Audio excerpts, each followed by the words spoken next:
சிறகடிக்க ஆசை சீரியலோட upcoming episode என்னென்னு பார்க்கலாம்.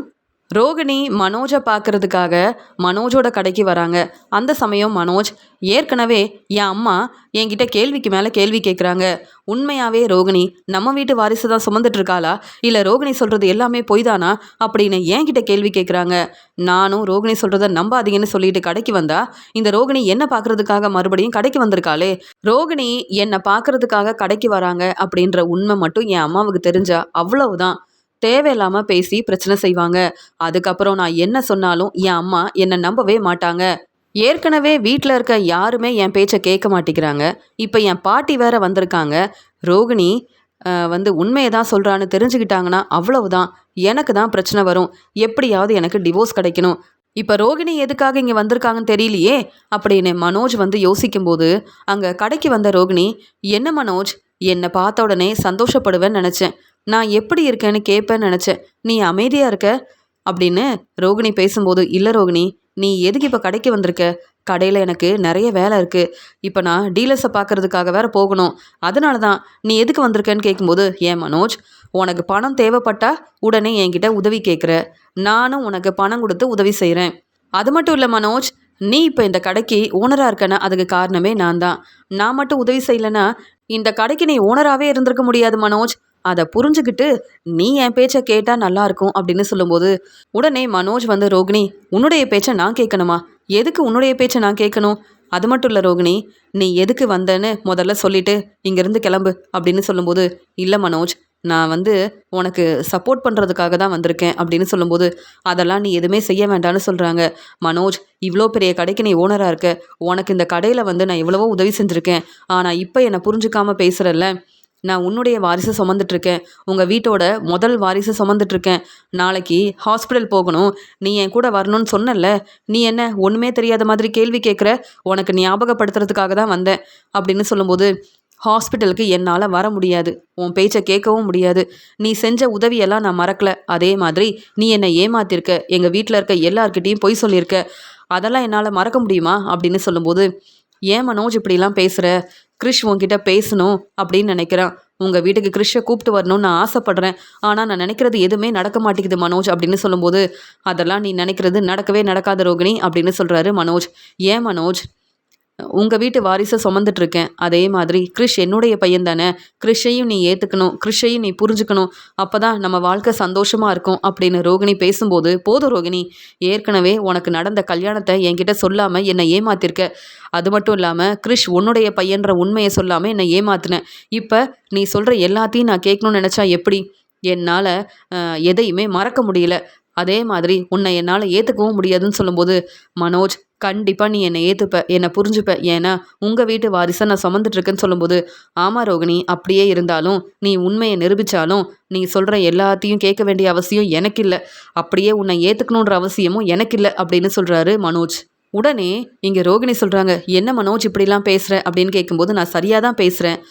அது மட்டும் இல்லாமல் அப்பப்போ என்னை பார்க்குறதுக்காக நீ கடைக்கு வராத. நீ எங்கள் வீட்டுக்கு வந்ததுக்கப்புறம் எல்லாருக்கும் நீ மாசமாக இருக்கன்ற உண்மை தெரிஞ்சிருச்சு. அதனால் எல்லாரும் என்கிட்ட கேள்வி கேட்குறாங்க. ஏன் என் அம்மா கூட என்னை நம்ப மாட்டேங்கிறாங்க. அது மட்டும் இல்லாமல் இந்த பிரச்சனைக்கு நான் காரணமே இல்லைன்னு சொல்லியிருக்கேன். அப்படி இருக்கும்போது உன்னுடைய பேச்சை நான் என்றைக்குமே கேட்க மாட்டேன் அப்படின்னு சொல்லும்போது, என்ன மனோஜ் சொல்கிறேன்னு கேட்கும்போது, ஆமாம், எனக்கு முதல்ல டிவோர்ஸ் கிடைக்கணும். கண்டிப்பாக உன் கூட என்னால் வாழவே முடியாது. அப்படியே உனக்காக ஏதாவது உதவி செய்யணும்னா மாதம் மாதம் உனக்கு நான் பணம் கொடுக்குறேன்ல, இதை விட அதிகமாக பணம் கொடுக்குறேன். ஆனால் என் வாழ்க்கையில் இப்படி பிரச்சனை செய்யாத. பேசாமல் நீ உன்னுடைய வேலையை பார்த்துட்டு உன்னுடைய பையன் கிறிஷையும் பார்த்துக்கிட்டு அமைதியாக இரு அப்படின்னு சொல்லும்போது, என்ன மனோஜ் இப்படிலாம் பேசிட்டு இருக்கேன்னு சொல்லும்போது, ஆமாம், என் அம்மா உன்னை மருமகளாக ஏற்றுக்க போகிறதில்ல. நீ எங்கள் வீட்டுக்கு மருமகளாக வரவே முடியாது. அப்புறம் எப்படி நான் உன்னை புரிஞ்சுக்க முடியும், கிறிஷை ஏற்றுக்க முடியும்? இதெல்லாம் நடக்கவே நடக்காது. நிம்மதியாக கடையில் இருக்க வேலையை செய்யலான்னு வந்தா நீ அப்பப்போ கடைக்கு வரதுனால இப்படி தான் எப்போ பார்த்தாலும் ஏதாவது ஒரு பிரச்சனை செஞ்சுக்கிட்டே இருக்க. என்னால் சரியாக என் வேலையை செய்ய முடியல ரோகிணி. இதில் நான் உன்னை நல்லா பார்த்துக்கணும், உன்னை ஹாஸ்பிட்டல் கூட்டிகிட்டு போகணுன்னு வேற நினைக்கிறியா? இதெல்லாம் நடக்காது ரோகிணின்னு சொல்லும்போது, கண்டிப்பாக நடக்கும் மனோஜ். இப்போ நான் உன்கிட்ட பேசினா நீ இப்படி தான் பேசுவ. விஜயாத்த பேச்சை கேட்டுட்டு என்னை புரிஞ்சுக்காமல் பேசுவ. ஆனால் உங்கள் வீட்டில் எல்லா உண்மையும் சொல்வேன். அண்ணாமலை மாமா கிட்டேயும் பாட்டிக்கிட்டேயும் உண்மையை பேசி புரிய வைப்பேன்னு சொல்லும்போது, பரவாயில்ல ரோகிணி, நீ என்ன செஞ்சாலும் நான் மனசு மாற போகிறதும் இல்லை. நீ இப்படி தான் பிரச்சனை செய்வேன்னு தெரிஞ்சுக்கிட்டு தான் நானும் அமைதியாக இருக்கேன். அதனால் நான் கண்டிப்பாக உனக்கு சப்போர்ட் பண்ண மாட்டேன், உன்னை ஏற்றுக்கவும் மாட்டேன். முதல்ல இங்கேருந்து கிளம்புறியா? நீ நல்லபடியாக ஹாஸ்பிட்டல் போயிட்டு வா. ஆனால் உனக்காக நான் சப்போர்ட் பண்ணுவேன்னு மட்டும் நினைக்காத அப்படின்னு இங்கே மனோஜ் சொன்னது மட்டும் இல்லாமல் எனக்கு சீக்கிரமாகவே டிவோர்ஸ் கிடைக்கணும், எனக்கு ஒரு நல்ல வாழ்க்கை கிடைக்க போகுது, சந்தோஷமாக நான் என் வாழ்க்கையை பார்த்துக்க போகிறேன், ஆனால் உன்னை மட்டும் நான் ஏற்றுக்கவே மாட்டேன் அப்படின்னு சொன்ன உடனே ரோகிணி ரொம்பவே கோவமாக அங்கேருந்து கிளம்புறாங்க. நல்ல வேலை ரோகிணி இங்கேருந்து கிளம்பிட்டா அப்படின்னு மனோஜ் யோசிக்கும்போது அங்கே பிஏ ஜீவா வந்து பேசுகிறாங்க. என்ன சார், ரோகிணி வந்ததுக்கு அப்புறமா நீங்கள் ஏன் இப்படிலாம் பேசுகிறீங்கன்னு கேட்கும்போது, வேற என்ன செய்ய சொல்கிறீங்க? நான் கனகாவை கல்யாணம் பண்ணிக்கிட்டேன். இந்த உண்மையெல்லாம் வீட்டில் உள்ளவங்களுக்கு தெரியணும்னு நான் நினைக்கிறேன். கனகா பெரிய பணக்கார வீட்டு பொண்ணு. கனகாவை எங்கள் வீட்டு மருமகளாக நான் கூப்பிட்டு போகலன்னா அதுக்கப்புறம் இங்கே தேவிகா என்கிட்ட தானே கேள்வி கேட்பாங்க. இந்த ரோகிணி பேசுகிறதெல்லாம் கேட்டு நான் மனசு மாற முடியுமா? அது மட்டும் இல்லாமல் நான் மனசு மாறினாலும் எனக்கு தான் நிறைய பிரச்சனை வரும். என்ன செய்யணும்னு நான் பார்த்துக்கிறேன். கடையில் இருக்க வேலையை நீங்கள் பாருங்கள் பிஏ ஜீவா அப்படின்னு சொன்ன உடனே சரி சார் அப்படின்னு சொல்லிட்டு பிஏ ஜீவா அங்கேருந்து கிளம்புறாங்க. ரோகிணி கடைக்கு வருவா, இப்படிலாம் பேசுவான்னு யோசிக்கவே இல்லை. இந்த ரோகிணிக்கு வேற வேலையே இல்லை. எப்படியாவது நம்மளை ஏமாத்தணும்னு நினைக்கிறா. மறுபடியும் நம்ம வீட்டுக்கு மருமகளாக வரணும்னு நினைக்கிறா. இதெல்லாம் நடக்கவே நடக்காது. கனகாவை நான் கல்யாணம் பண்ணிக்கிட்டேன், இந்த உண்மையை வீட்டில் உள்ள எல்லார்கிட்டையும் சொல்லணும்னு நினச்சா இந்த ரோகிணி எப்படியாவது என் வீட்டுக்கு மருமகளாக வரலான்னு நினைக்கிறாளா? அதெல்லாம் நடக்காது அப்படின்னு மனோஜ் வந்து ரோகிணி மேலே ரொம்பவே கோபமாக இருக்காரு. ரோகிணி வீட்டுக்கு வந்த உடனே யோசிக்கிறாங்க, என்ன செய்யறது? மனோஜ் என் பேச்சை கேட்கவே மாட்டிக்கிறாரு. எப்படியாவது இந்த உண்மையை மனோஜ் வீட்டில் இருக்கிற எல்லாருக்கும் புரிய வைக்கணும். மனோஜ் வீட்டுக்கு கண்டிப்பாக நான் மருமகளாக வரணும். அப்படியே விஜயாத்தை என்னை மருமகளாக ஏற்றுக்கலனாலும் மனோஜ் சந்தோஷமாக அந்த வீட்டில் இருக்கவே கூடாது.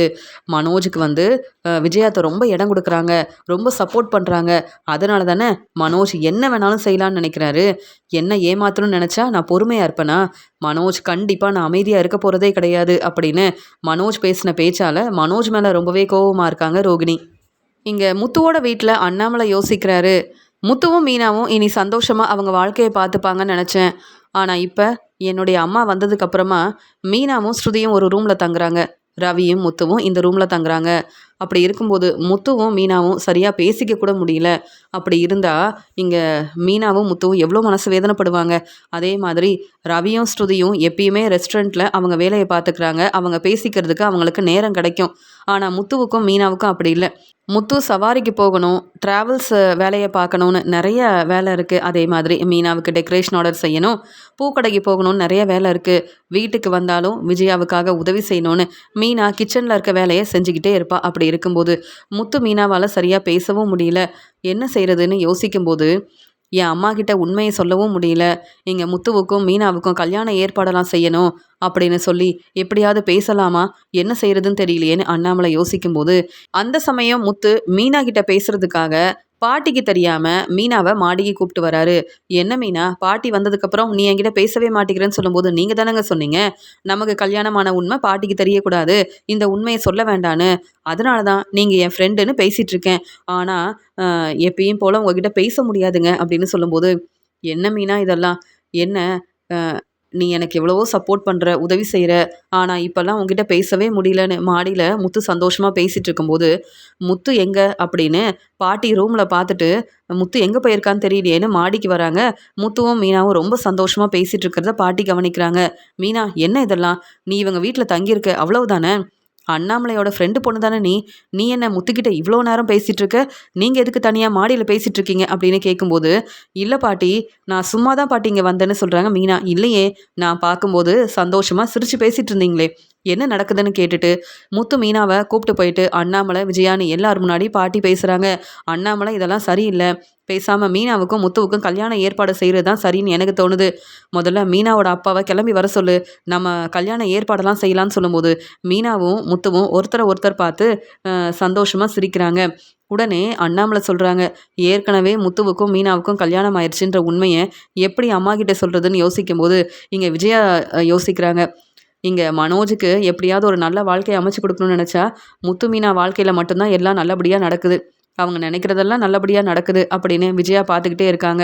இன்னும் முத்துவோட பாட்டி என்னென்ன வேலை செய்ய போகிறாங்கன்னு தெரியலையே அவங்க வந்ததுக்கப்புறமா தான் நிறைய பிரச்சனை வரும்னு நினச்சேன், அதே மாதிரி நடக்குதே அப்படின்னு விஜயா யோசிக்கும்போது, முத்துவும் மீனாவும் யாருக்கும் தெரியாமல் இங்கே மாடியில் நின்று பேசிகிட்டு இருக்காங்க. இதெல்லாம் சரியா அண்ணாமலை? முதல்ல முத்துவுக்கும் மீனாவுக்கும் கல்யாண ஏற்பாடெல்லாம் செய்யணும். முத்து, மனோஜை பற்றி யோசிக்காம நீ உன்னுடைய வாழ்க்கையை பற்றி யோசிக்க ஆரம்பிச்சிட்டியான்னு பாட்டி கேட்கும்போது, அதெல்லாம் இல்லை பாட்டின்னு சொல்லி சமாளிக்கிறாரு முத்து. ரோகிணியை பார்க்கறதுக்காக ரோகிணியோட ஃப்ரெண்டு வித்யா வராங்க. ரோகிணி சரியாக சாப்பிட மாட்டேங்கிறாங்கன்னு ரோகிணியோட அம்மா பேசிகிட்டு இருக்கும்போது அங்கே வீட்டுக்கு வந்த வித்யா ரோகிணி எப்படி இருக்கேன்னு கேட்குறாங்க. நான் நல்லா தான் இருக்கேன் அப்படின்னு சொல்லும்போது, என்ன ரோகிணி, நீ அப்புறம் வெளியூருக்கு போகணும், என் வேலையை பார்த்துக்க போகிறேன்னு சொன்னேன். ஆனால் இப்போ நீ மாசமாக இருக்கிறதுனால நான் எங்கேயும் போக போகிறதில்லன்னு சொல்லிட்டு இருக்க. ஆனால் மனோஜ் உன்னை புரிஞ்சுப்பாரா, இல்லை விஜயா உன்னை மருமகளாக ஏற்றுப்பாங்களா அப்படின்னு சொல்லும்போது, மனோஜ் கிட்ட பேசுறதுக்காக கடைக்கு போயிருந்தேன் வித்யா. என்னை பற்றியும் கிறிஷை பற்றியும் பேசிகிட்டு இருந்தேன். ஆனால் மனோஜ் கொஞ்சம் கூட யோசிக்காம, என் நிலைமையை புரிஞ்சுக்காம, ஏன் கிறிஷை பற்றி கூட யோசிக்காம என்னெல்லாம் பேசிட்டார் தெரியுமா அப்படின்னு கேட்கும்போது, அப்படியா, மனோஜ் என்ன பேசினாருன்னு கேட்கும்போது, நான் ஹாஸ்பிட்டலுக்கு தனியாக தான் போகிறேன், அதனால் மனோஜ் என் கூட வரணும், டாக்டர்கிட்ட எனக்காக பேசணும்னு நினச்சேன். ஆனால் மனோஜ் அதெல்லாம் முடியாது, எனக்கு கடையில் நிறைய வேலை இருக்குன்னு சொன்னார். அது மட்டும் இல்லாமல் கண்டிப்பாக நான் உன்னை ஏற்றுக்க போகிறதும் இல்லை, உன்னுடைய குழந்தைய ஏற்றுக்க போகிறதும் கிடையாதுன்னு பேசினாரு. இதுக்கு மேலே நான் பொறுமையாக இருக்கக்கூடாதுன்னு என்ன செய்யலான்னு யோசிக்கிறேன். எப்படி நான் நிம்மதியாக சாப்பிட முடியும்? அதனால தான் சரியாக சாப்பிடாம இருக்கேன் அப்படின்னு சொல்கிறாங்க ரோகிணி. நீ சாப்பிடாம இருந்தால் மட்டும் இந்த பிரச்சனையெல்லாம் சரியாயிருமா? இல்லை மனோஜ் தேடி வந்து மன்னிப்பு கேட்டு உன்னை ஏற்றுப்பாரா? ஏற்கனவே கிறிஷ் உன்னுடைய பையன்ற உண்மையை தெரிஞ்சுக்கிட்டு அந்த வீட்டில் இருக்க எல்லாரும் எவ்வளோ பிரச்சனை செஞ்சாங்க. இப்போ வரைக்கும் விஜய் அவங்ககிட்ட பேசுறது இல்லை, மனோஜ் உன்னை கண்டுக்கிறதே இல்லை. இப்படி இருந்தாலும் நீ மனோஜ் தான் முக்கியம்னு பேசிகிட்டு இருக்க, மறுபடியும் மனோஜோட வீட்டுக்கு மருமகளாக போகணும்னு நினைக்கிற. உன்னை பற்றி மட்டும்தான் இப்பயும் யோசிக்கிற, உன்னுடைய வாழ்க்கையை பற்றி மட்டும்தான் யோசிக்கிற, கிறிஷை பற்றி யோசிக்கவே மாட்டியா? நீ எந்த பிரச்சனையும் செய்ய வேண்டாம். அப்படியே பிரச்சனை செஞ்சாலும் அந்த வீட்டில் இருக்க எல்லாரும் பொறுமையாக இருப்பாங்கன்னு நினைக்காத. மீனாவும் முத்துவும் கண்டிப்பாக உனக்கு சப்போர்ட் பண்ணியிருப்பாங்க. ஆனால் முன்னாடியே இந்த உண்மையை நீ சொல்லியிருக்கணும். மனோஜோட வீட்டுக்கு மருமகளாக போகணும்னு நினைக்காம கிறிஷ் நல்லபடியாக பார்த்துக்கலாமேன்னு சொல்லும்போது, நானும் எவ்வளவோ பேசி பார்த்துட்டேன், ரோகிணி யார் பேச்சையும் கேட்கவே மாட்டேங்கிறா அப்படின்னு ரோகிணியோட அம்மா சொல்கிறாங்க. உடனே சரி ரோகிணி, இப்போ நீ என்ன செய்ய போகிறேன்னு கேட்கும்போது உடனே ரோகிணி சொல்கிறாங்க, நான் கண்டிப்பாக மனோஜோட வாரிசை தான் நான் சுமந்துட்டுருக்கேன்ற உண்மையை விஜயா வீட்டில் உள்ள எல்லாருக்கும் ஆதாரத்தோட புரிய வைக்க போகிறேன். அதுக்காக நான் கண்டிப்பாக என்ன வேணாலும் செய்வேன். அது மட்டும் இல்லாமல் டாக்டர்கிட்ட ஏற்கனவே சொல்லிட்டு வந்திருக்கேன், இந்த டெஸ்ட் ஏற்பாடெல்லாம் நீங்கள் செய்ய ஆரம்பிங்க. எப்படியாவது எனக்கு ஒரு நல்ல வாழ்க்கை கிடைக்கணும், இந்த குழந்தைக்காக நான் என் வாழ்க்கையை சந்தோஷமாக பார்த்துக்கணும், இந்த குழந்தையவும் என்னையும் மனோஜ் புரிஞ்சுக்கணுன்றதுக்காக டாக்டர்கிட்ட உதவி கேட்டிருக்கேன். அவங்களும் சரின்னு சொல்லியிருக்காங்க.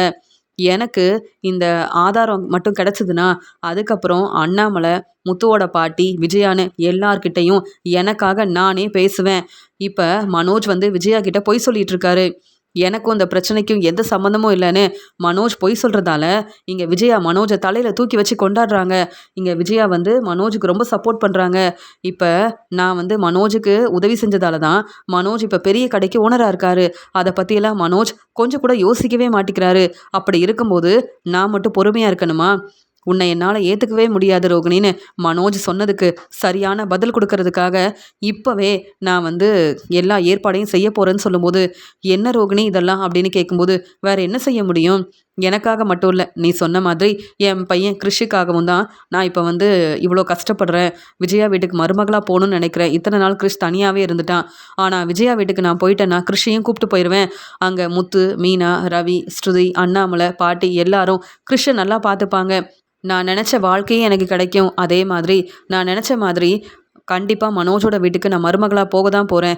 மனோஜ் பேசின பேச்சுக்கு சரியான பதில் கொடுக்கறதுக்காக தான் இப்படி எல்லா ஏற்பாடையும் செய்ய போகிறேன் அப்படின்னு ரோகிணி சொல்லும்போது, ரோகிணி நீ நல்லா யோசிச்சு பாரு, இப்போவே உன்னை அந்த வீட்டில் இருக்க யாரும் புரிஞ்சுக்க மாட்டேங்கிறாங்க. மீனா, முத்து, விஜயா யாராவது உன்கிட்ட பேசுனாங்களா? இல்லை உனக்கு ஃபோன் பண்ணாங்களா? நீ எப்படி இருக்கன்னு கேட்டாங்களா? இல்லையே. அப்படி இருக்கும்போது நீ எதுக்கு இப்படி தேவையில்லாமல் ரொம்ப யோசிக்கிறேன்னு சொல்லும்போது, நாளைக்கு நான் ஹாஸ்பிட்டல் போகிறேன், நீ என் கூட கண்டிப்பாக வருவியா அப்படின்னு கேட்கும்போது, நான் வரணுமா ரோகிணி அப்படின்னு வித்யா கேட்குறாங்க. நீ என் ஃப்ரெண்டு தானே, எவ்வளவோ சப்போர்ட் பண்ணியிருக்க, என்னுடைய வாழ்க்கைக்கு நீ எவ்வளவோ உதவி செஞ்சுருக்க, இந்த ஒரு முறை நீ கண்டிப்பாக ஹாஸ்பிட்டலுக்கு வரணும். அப்போ தான் உண்மையை என்னால் நிரூபிக்க முடியும். அப்போ தான் மனோஜுக்கு சரியான பதில் கொடுக்க முடியும் அப்படின்னு தன்னுடைய ஃப்ரெண்டு வித்யா கிட்ட ரோகிணி சொல்லிட்டு இருக்காங்க. சரி ரோகிணி, உனக்காக நான் என்ன வேணாலும் செய்வேன். நீ என் ஃப்ரெண்டு. நீ அதுக்காக சாப்பிடாம இருக்காத. உன்னுடைய வாழ்க்கை ரொம்ப முக்கியம்தான். அதே மாதிரி உன்னை நீ நல்லபடியாக பார்த்துக்கணும். அப்போ தான் மனோஜ் வீட்டில் உள்ள எல்லாருக்கும் உண்மையை நீ புரிய வைக்க முடியும் அப்படின்னு சொல்லிட்டு இங்கே ரோகிணிக்கு சாப்பாடெல்லாம் எடுத்து கொடுக்குறாங்க ரோகிணியோட ஃப்ரெண்டு வித்யா. உடனே ரோகிணி வந்து சந்தோஷப்படுறாங்க. சரி வித்யா, நாளைக்கு நீ ஹாஸ்பிட்டலுக்கு வந்துரு அப்படின்னு சொல்கிறாங்க. இங்கே ரோகிணி கிறிஷ் கிட்ட பேசும்போது, கிறிஷ் சீக்கிரமாகவே அண்ணாமலை வீட்டுக்கு உன்னை கூப்பிட்டு போக தான் போகிறேன். முத்து, மீனா எல்லாரும் உன்னை நல்லா பார்த்துப்பாங்கன்னு சொல்லும்போது, அப்படியாம்மா? முத்து மாமா, மீனா அத்தை அவங்க வீட்டுக்கு என்னை கூப்பிட்டு போக போகிறீங்களா அப்படின்னு ரொம்பவே சந்தோஷப்படுறான் கிறிஷ். அடுத்த நாள் ரோகிணி வித்யாவை கூப்பிட்டுட்டு ஹாஸ்பிட்டலுக்கு வராங்க. டாக்டர் கிட்ட சொல்கிறாங்க, நான் சொன்ன மாதிரியே நீங்கள் எனக்கு உதவி செய்யணும், சப்போர்ட் பண்ணணும். அப்போ தான் மறுபடியும் என்னுடைய வாழ்க்கை எனக்கு கிடைக்கும். அதே மாதிரி என் வாழ்க்கையை நான் சந்தோஷமாக பார்த்துக்க முடியும் அப்படின்னு சொல்லும்போது, எனக்கு புரியுது ரோகிணி, நீங்கள் உங்கள் வாழ்க்கைக்காக தானே இவ்வளோ கஷ்டப்படுறீங்கன்னு சொல்லும்போது, ஆமாம், மனோஜ் வந்து அவருக்கு டிவோர்ஸ் கிடைச்சா போதும்னு நினைக்கிறாரு. ஆனால் என் வாழ்க்கையை பற்றியும் என் குழந்தைய பற்றியும் யோசிக்க மாட்டேங்கிறாரு மனோஜ். இந்த குழந்தை மனோஜோட குழந்தை தான் அப்படின்னு எல்லாருக்கும் நான் புரிய வைக்கணும். கண்டிப்பாக உண்மையை புரிஞ்சுக்கிட்டு முத்து, மீனா, அண்ணாமலை என் பேச்சை கேட்பாங்க. ஆனால் விஜயா என்னை நம்பவே மாட்டாங்க. ஏற்கனவே மனோஜை கல்யாணம் பண்ணிக்கிறதுக்காக நான் பொய் சொல்லியிருக்கேன். ஆனால் இப்போ நான் யார்கிட்டையும் பொய் சொல்லலை, உண்மையை சொல்கிறேன், என்னை நம்ப மாட்டேங்கிறாங்க. பொய் சொல்லும்போது விஜயா என்னை தலையில் தூக்கி வச்சு கொண்டாடினாங்க. இப்போ நான் உண்மையை சொல்கிறேன், என்னை புரிஞ்சிக்க மாட்டேங்கிறாங்க, என்னை நம்ப மாட்டேங்கிறாங்க. எனக்கு வேறு வழி தெரியல. அதனால தான் உண்மையை நிரூபிக்கிறதுக்காக உங்ககிட்ட வந்து உதவி கேட்குறேன் அப்படின்னு ரோகிணி சொல்கிறாங்க. சரி ரோகிணி, கண்டிப்பாக உங்களுக்கு நான் சப்போர்ட் பண்ணுவேன் அப்படின்னு அங்கே வந்து பேசிகிட்டு இருக்காங்க. உடனே இங்கே வந்து டாக்டர்கிட்ட ரோகிணி சொல்கிறாங்க, எப்போ வந்து இந்த ரிப்போர்ட்டை நான் வாங்க முடியும்னு கேட்கும்போது, கவலைப்படாதீங்க, இன்னும் 2-3 நாள் கழித்து நீங்கள் வாங்க அப்படின்னு சொல்லிட்டு பேசிகிட்டு இருக்காங்க. உடனே ரோகிணியும் வித்யாவும் அங்கேருந்து கிளம்புறாங்க. ரோகிணி நினச்ச மாதிரியே ரோகிணிக்கு அந்த ஆதாரமும் கிடைக்குது. ரோகிணி இதை பார்த்து சந்தோஷப்படுறாங்க. இப்போ மனோஜ் என்ன செய்ய போகிறாருன்னு நான் பார்க்க தானே போகிறேன். இந்த ஆதாரம் போதும். அண்ணாமலை, முத்துவோட பாட்டி எல்லார்கிட்டேயும் உண்மையை நிரூபித்து கண்டிப்பாக நான் இந்த வீட்டு மருமகன் எல்லாருக்கும் என்னால் புரிய வைக்க முடியும். என்னதான் மனோஜ் பேசினாலும், என்னதான் மனோஜ் என்னை புரிஞ்சிக்க மாட்டேன், ஏற்றுக்க மாட்டேன்னு சொன்னாலும், கண்டிப்பாக மனோஜுக்கு டிவோர்ஸ் கிடைக்க நான் விடவே மாட்டேன். ஏன்னா என் பக்கம்தான் உண்மை இருக்குது. எனக்காகவும் என் வாழ்க்கைக்காகவும் நான் இதெல்லாம் செய்யணும். அப்போ தான் மனோஜ் வேறு வழி இல்லாமல் என்னை புரிஞ்சுப்பார். மனோஜ் நான் கடைக்கு வந்திருந்தப்ப என்னெல்லாம் பேசியிருப்பார். மனோஜுக்கு சரியான பதில் கொடுக்க கண்டிப்பாக முத்துவோட வீட்டுக்கு போக தான் போகிறேன் அப்படின்னு இங்கே ரோகிணி கிளம்பி வராங்க. ரோகிணியோட அம்மா சொல்கிறாங்க, என்ன ரோகிணி, நீ எதுக்கு தனியாக போகணும்? நானும் வரேன். நானும் சம்மந்தி வீட்டில் எல்லார்கிட்டேயும் பேசுகிறேன். அவங்க கண்டிப்பாக புரிஞ்சுப்பாங்க. உனக்காக நான் எவ்வளவோ சப்போர்ட் பண்ணியிருக்கேன் ரோகிணி. இப்போவும் உனக்காக பேசுகிறதுக்கு நானே வரேன்னு சொல்லும்போது, இல்லைம்மா, விஜயாவை பற்றி உங்களுக்கு தெரியும். விஜயா கண்டிப்பாக யார் பேச்சையும் கேட்க மாட்டாங்க. மனோஜுக்கு சீக்கிரமாகவே கல்யாண ஏற்பாடெல்லாம் செய்யணும். பெரிய பணக்கார வீட்டு பொண்ணை மனோஜுக்கு கல்யாணம் பண்ணி வைக்கணும்னு விஜயா நினைக்கிறாங்க. ஆனால் நான் பேசி புரிய வைக்கிறேம்மா.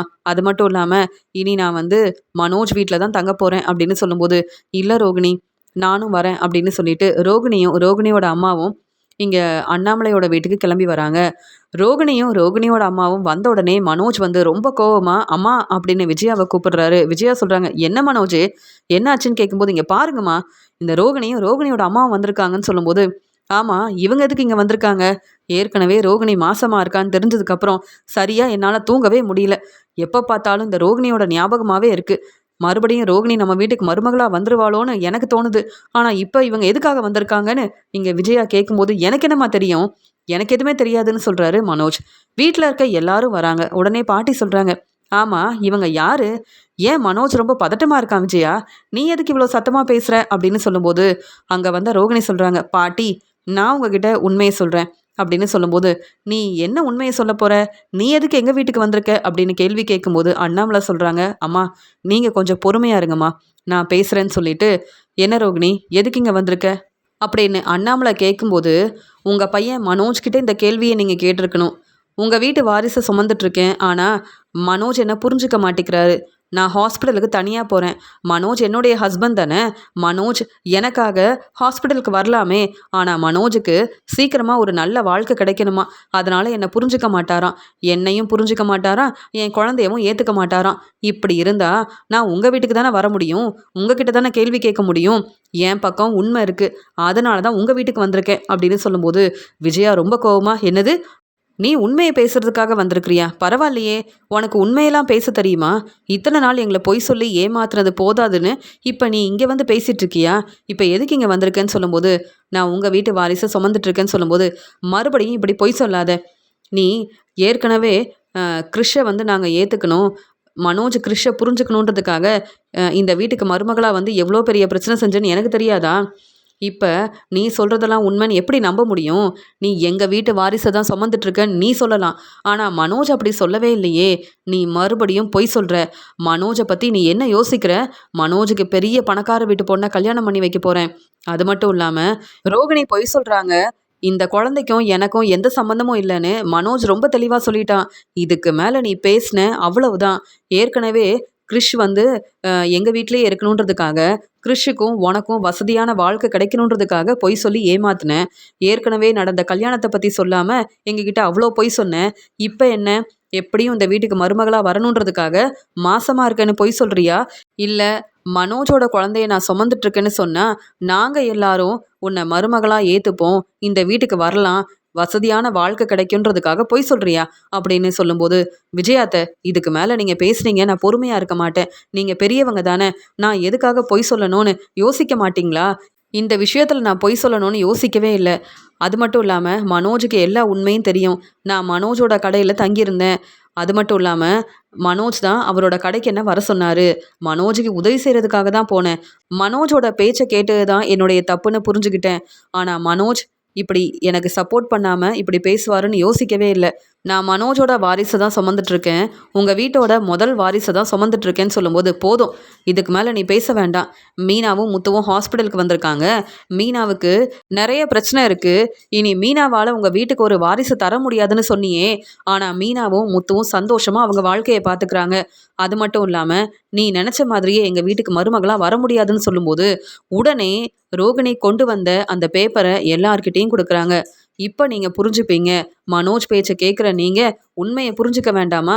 மனோஜோட வாரிசை நான் சுமந்துட்டுருக்கேன்னு தெரிஞ்சுக்க வேண்டாமா? அப்படின்னு அங்கே வந்து ஆதாரத்தோட உண்மையை நிரூபிக்கிறதுக்காக ரோகிணி வந்ததால் அந்த பேப்பரை எல்லார்கிட்டேயும் கொடுக்குறாங்க. உடனே இங்கே அண்ணாமலை அந்த பேப்பரை வாங்கி பார்க்குறாரு. ஆமாம் அப்படின்னு சொல்லிட்டு உண்மையை புரிஞ்சுக்கிட்டு, விஜயா இதெல்லாம் பாரு விஜயா, அப்போ மனோஜ் பொய் சொல்லியிருக்கான், ரோகிணி கிட்ட பேசவே இல்லை, ரோகிணி சொல்கிறது எல்லாமே பொய் தானே, மனோஜ் தான் பொய் சொல்லியிருக்கான்னு சொல்லும்போது, அது மட்டும் இல்லை அண்ணாமலை மாமா, நான் கடைக்கு வந்திருந்தப்ப இங்கே வந்து தன்னுடைய ஃப்ரெண்டு சந்தோஷ்க்கும் பிஏ ஜீவாவுக்கும் சம்பளம் கொடுக்க முடியல, நீ தான் உதவி செய்யணும்னு என்கிட்ட மனோஜ் வந்து உதவி கேட்டார். நானும் மனோஜுக்கு இப்போ சப்போர்ட் பண்ணணும்னு உதவி செஞ்சேன், பணம் கொடுத்தேன். ஆனால் அதெல்லாம் கொஞ்சம் கூட யோசிக்காமல் மனோஜ் வந்து இப்படிலாம் பேசுவார், விஜயாத்தை இப்படி பேசுவாங்கன்னு நான் யோசிக்கவே இல்லை. என்ன மனோஜ் ரொம்ப அமைதியாக இருக்க அப்படின்னு கேள்வி கேட்குறாங்க ரோகிணி. அந்த சமயம் மனோஜ் பதில் பேச முடியாமல் ரொம்பவே பதட்டமாக இருக்கார். உடனே அண்ணாமலை, என்ன மனோஜ், ரோகிணி மறுபடியும் உதவி செஞ்சாங்களா? ரோகிணிகிட்ட பேசுகிறதே இல்லைன்னு சொன்னேன், அப்பப்போ ரோகிணி கடைக்கு வந்துட்டு இருக்காங்களான்னு கேட்கும்போது, இல்லைப்பா அப்படின்னு சொல்லும்போது, ஆனால் இந்த பேப்பரில் ரொம்ப தெளிவாக இருக்குது மனோஜ், ரோகிணி நம்ம வீட்டு வாரிசு சுமந்துட்டு இருக்காங்க. ரோகிணி சொல்கிறது எல்லாமே உண்மைன்னு இப்போ நாங்கள் புரிஞ்சுக்கிட்டோம். ஆனால் இத்தனை நாள் நீ சொல்கிறது உண்மைன்னு நாங்கள் நம்பினோம்ல, எல்லாமே எங்களுடைய தப்பு தான். அது மட்டும் இல்லாமல் மனோஜ் உன்னை நம்பி மறுபடியும் நாங்கள் ஏமாந்து போய் நிற்கிறோம். என்ன விஜயா, ரோகிணிக்கு சப்போர்ட் பண்ணக்கூடாது, ரோகிணிக்காக பேசக்கூடாதுன்னு சொன்னேன், ரோகிணி ஆதாரத்தோடு வந்து நிற்கிறா, இப்போ என்ன செய்ய போகிறேன்னு கேட்கும்போது, அப்பா அதெல்லாம் ரோகிணியை என்னால் ஏற்றுக்க முடியாதுப்பா, ரோகிணி எவ்வளவோ பொய் சொல்லி ஏமாத்திருக்கா, ரோகிணி நம்ம வீட்டுக்கு மருமகளாக வரணும், இந்த வசதியான வாழ்க்கை கிடைக்கணுன்றதுக்காக உண்மையை நிரூபிக்கணும், எப்படியாவது உங்கள் எல்லார்கிட்டையும் நல்ல பேர் வாங்கணும்னு நினைக்கிறா. ஆனால் ரோகிணியை நம்பாதீங்கப்பா அப்படின்னு சொல்லும்போதே அண்ணாமலை ரொம்பவே கோவமாக மனோஜை பலார்னு வெளுத்து வாங்குறாரு. நீ நல்ல பேர் வாங்கணும்னு பொய் சொல்லாத மனோஜ், போதும் நீ அமைதியாரு. அதான் ரோகிணிகிட்ட இப்போ பணம் வாங்கியிருக்க, ஆனால் ரோகிணிகிட்ட பேசுகிறதே இல்லைன்னு சொன்னேன், ரோகிணி ஆதாரத்தோட உண்மையை நிரூபிச்சிட்டாங்க.